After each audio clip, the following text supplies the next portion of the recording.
देखो यहाँ राज्य सरकार नगर उन्नयन और गृह निर्माण विभाग तरफ गोटे पायलट सर्वे हो बस्ती अंचल जो बस्ती बासिंदा माने रोचंती कौन कौन से माने निम्नतम सुविधा पाँच पानी कहतु बिजुली कहतु राशन कथा कहतु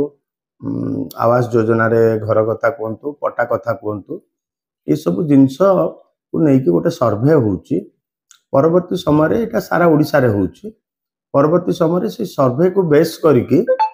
ओडिशा पई गोटे नगर उन्नयन विभाग बोधे गोटे ब्लू प्रिंट तैयारी करिवो जेमती सर्वनिम्न सुविधा बस्ती बासिंदा को जोगाई देबा पई एथिरे कोनोसी भयभीत हबार किछि नाही एथिरे बस्ती बासिंदा माने निजर भयभीत न होइकी निजर समस्त तथ्य उपलब्ध करैले आगु को तांको पई योजना आहुरी फलप्रति हो।